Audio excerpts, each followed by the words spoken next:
Well, hello everybody, Newbornkilik here, welcoming you back to another stupid urban story. Now, it's been a while since we found ourselves a super special, super amazing, fantastic story to read here on this segment, and that's because the Creepypasta wiki, unfortunately, got the axe, it got the Nerf hammer directly into the ground. The Creepypasta wiki no longer exists, which basically means I have to go to the Creepypasta wiki and pick through for those extra special stories. So, today I have an amazing story called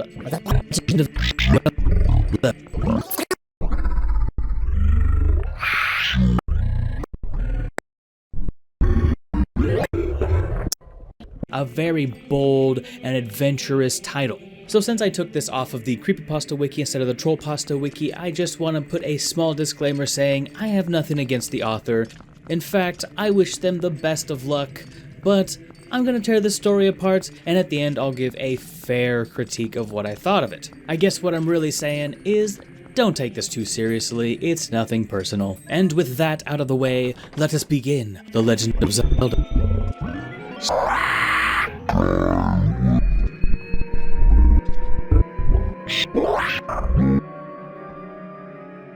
Author here has been a fan of Zelda his entire life. I've loved and played nearly every game, from Ocarina of Time to Twilight Princess. Okay, so you missed a lot of them.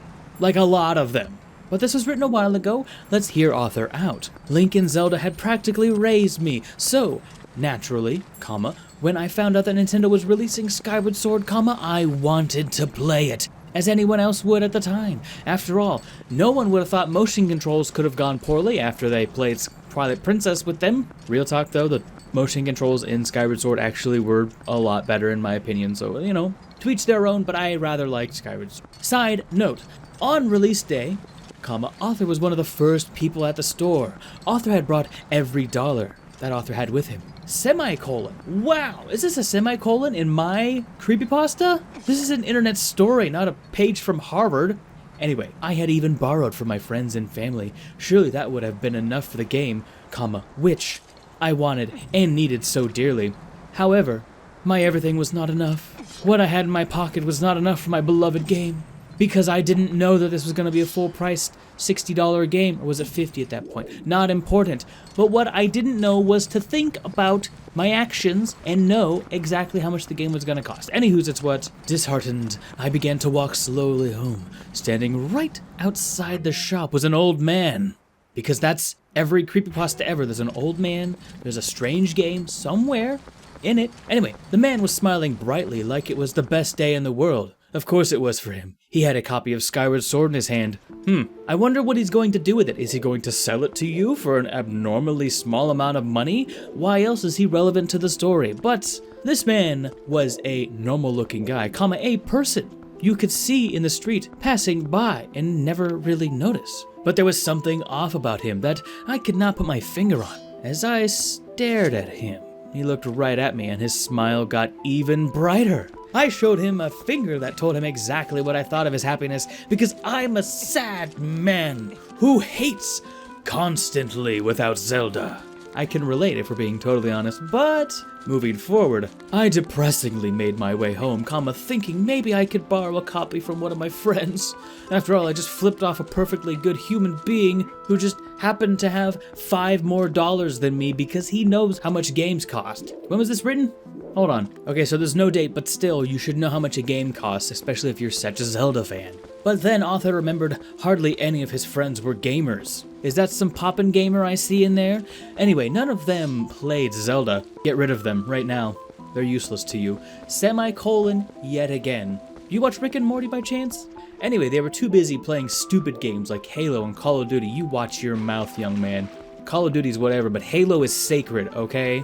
Anyway, as I moped some more, I noticed an old man who was the same old man as before, just standing there, minding his own business, staring at me menacingly, if you get the reference, still holding the copy of Skyward Sword, still smiling. New paragraph, by the way, still smiling, but this end of sentence as well. I'm really hung up on this two-word sentence, capital S, still smiling, period. Done with the sentence there. We gave up so quickly. Still smiling, period.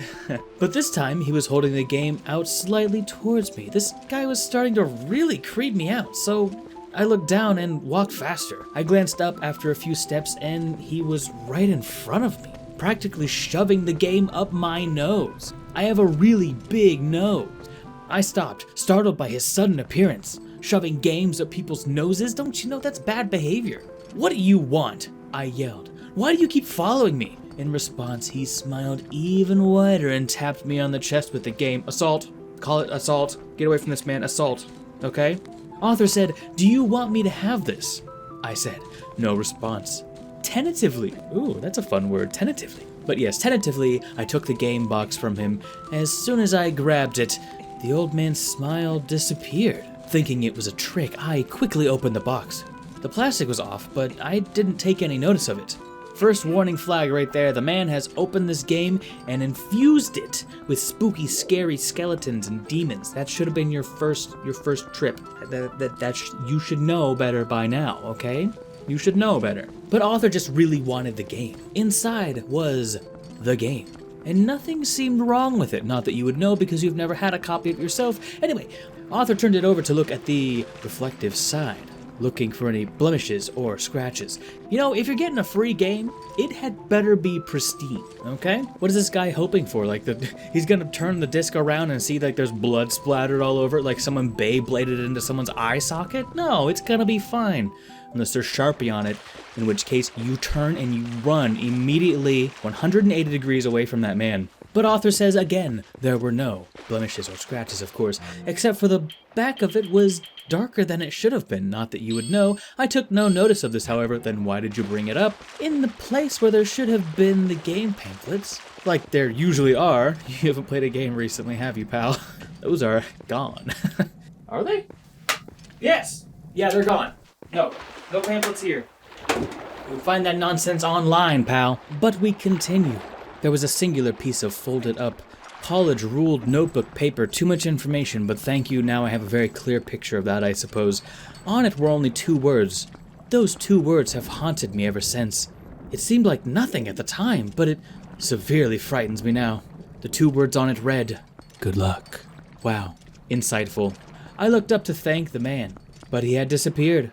Okay, well, bye. I practically ran home, bursting with excitement at the man that I just flipped off. Decided to give me a free game. That's the best. That's the strategy. If you want free stuff, flip people off. Anyway, moving forward, through some miracle of fate, I had still managed to acquire a copy of Skyward Sword. I burst into my house, heading straight for the TV. It's not gonna know what hit it. Neither of my parents were home, but that was all right with me.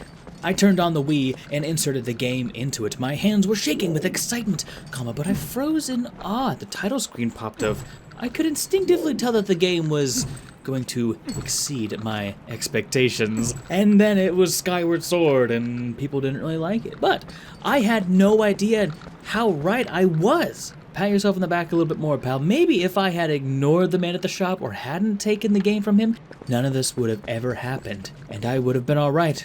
Too late now. I opened the game seeing nothing wrong with it, except for all of the spooky ghost portals that are leading directly into the code of the game. It played fine as far as I could tell. I started a new game file under my name and began to play.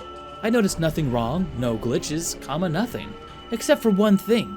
I was talking with Gabora near the beginning of the game after Zelda had been kidnapped. He told me good luck. How dare he wish me luck on this wonderful adventure that I'm about to partake in? And when he did, his eyes looked straight at me for a split second. Not at my character, Link, but directly at me. Someone is a little self-centered at the moment. It was only briefly, but I was sure it was right at me, thinking, hoping, that it was just a glitch. I continued to play foolishly, but understandable. I played for hours without any problems. It took you hours to get through the Skyview? That's fair, I suppose. I got all the way through the Skyview Temple where you first fight Lord Gerahim. During the cutscene before, I actually began to fight him. The game froze and my TV emitted a long, loud, high-pitched beep. Fearing the worst, I shut off the Wii console. I waited about 5 minutes to let the Wii cool down. That's all the time it needs, and hopefully fix whatever caused it to freeze.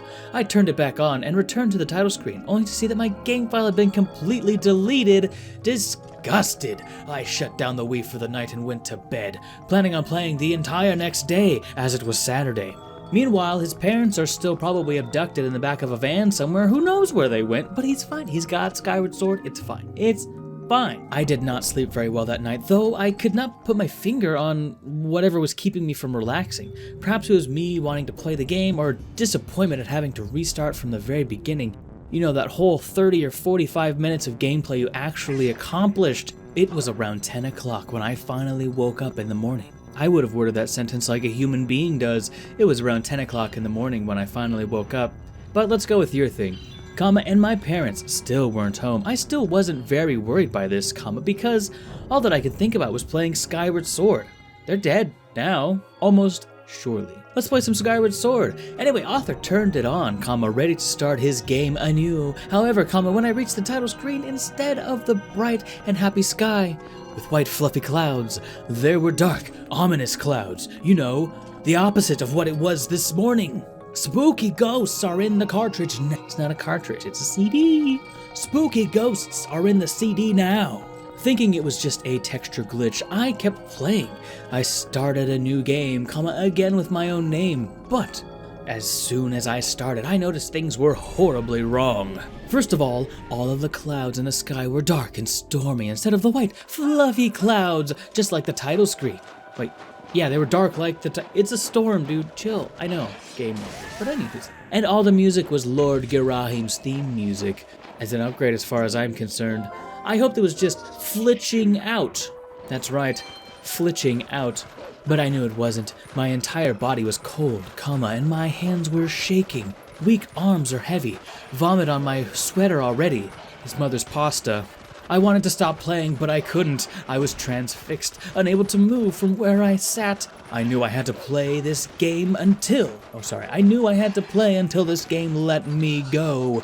Everything played pretty normally, except for the spooky ghost clouds up in the sky, until I reached the part where you need to rescue your bird, where it's in a cage in the side of a cliff. I reached the cage, but instead of my bird sitting there, squawking, it was silent. As I approached it, I saw it lying on the ground. I got closer. Full sentence, I got closer.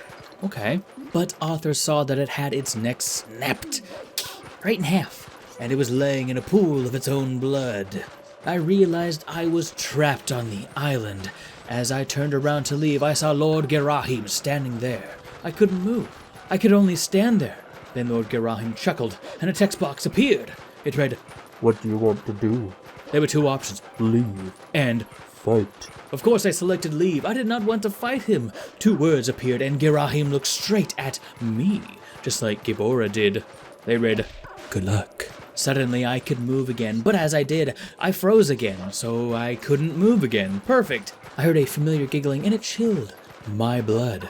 I started to sweat, further chilling my blood. Rising up from the clouds behind Girahim was Skull Kid, complete with Majora's mask. What was he doing here? He couldn't be here. He's not allowed. It wasn't possible. But then again, nothing so far was. Yeah, it's definitely not possible for your bird to die. Especially, wait, did someone put him in the cage and then snap his neck? Or snap his neck and then go through the trouble of putting him in a cage? What? How would they boarded it up? Did they put him in there, snap his neck, and then board it up? I have a lot of questions that aren't being answered, and I suppose you wouldn't know the answer either, but these are the things that I'm asking. Anywho's it's what? Skull Kid looked at Girahim and then burst into flames because reasons. Arthur screamed at this part. Arthur couldn't help it after all. It was just some primitive fear that took a hold of me. Skull Kid's burning corpse fell down, back below the clouds, still laughing. The mask floated towards Girahim and settled on his face, and then it spoke. Not through text boxes, but actually spoke.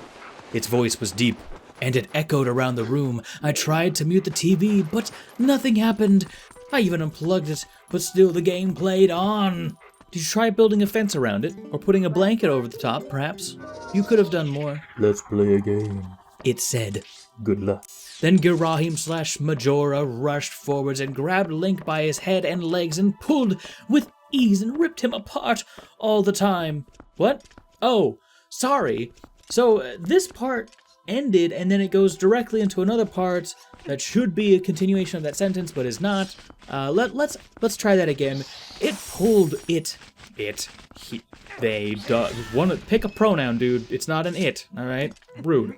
But Grajora pulled with ease and ripped him apart, all the time. Good luck was echoed in the background. Link emitted such a scream of pain as his entrails spilled out that I ran out of the house, leaving the demonic game behind. You missed a QTE, apparently. Also, you will probably respawn. And I'm really glad you decided to leave the game around your other games to corrupt them and put spooky ghosts in all of your other CDs and cartridges. What are you doing, dude?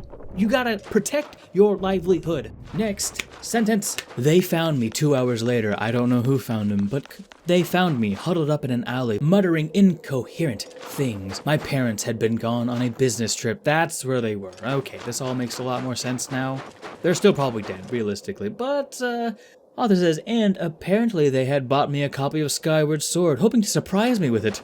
They discovered me missing, with our front door open, and called the police. Of course they did.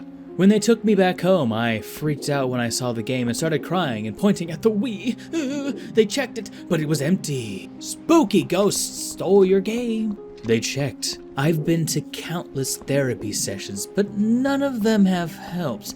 The entire Zelda series has been ruined. And those words, those 2 words, I'm telling this to warn you. Do not take any men... Fucked up the sentence. Bad. Do not take any men from strange games, children. No, do not take any games from strange men. This is all an extension of don't take candy from strangers, okay? Just saying, your mama told you, okay? And you ignored that because you wanted to play Skyward Sword, and now you're paying the consequences for it. Oh, sorry, I missed a little bit down here. Good luck. Alright, okay, story has concluded. So, what do I think of this story? Well, it's not bad. I mean, I'm usually pretty lighthearted about these kinds of things. And, you know, it has a beginning, a middle, a climax, and an end. So, it's a story. As far as, you know, how well it was put together, again, not bad in my opinion. I'm not the best kind of person for critiquing these things. I just like being a jerkbag to them. Of course, no one's feelings are meant to be hurt at the end of the day, but yes, I kind of get the hint this person just didn't like Skyward Sword and was really trying to zing him with it. But my main problem is, has this man never played like an M-rated video game, like a really, really gory video game? I get that, you know, if you're expecting some classic Zelda playing, and all of a sudden, you know, Link gets split in half by a Deku Baba stem that shot across the map because Ganondorf was over there throwing plants at the wall, it's gonna do, you know, it's gonna do something. But countless therapy sessions, is that what it's gonna take? There were no repercussions outside of some spooky, scary stuff happening inside the game. Oh, some of the characters look at you. That's pretty spooky. Sure. Countless therapy sessions? I don't know. Like, most of the time with these stories, there's some kind of real-world problem going on. Like, okay, the game was gone. Great. Usually a doll shoots out from the TV and eats your bladder or something, and then you have to live your life without a bladder. Like, that is a real world consequence that would take multiple therapy sessions to get through, assuming you avoided death at that point. But again, I don't mean to be too harsh on it. It is, of course, just a for fun story. Let me know if there are any other stupid urban stories or any troll pastas or creepypastas that you think I should take a look at and are worthy of the Stupid Urban Stories series. Anyway, thank you so much for watching all the way to the end. I'm Newbornkilik, and I will see you in the next one. I'm out.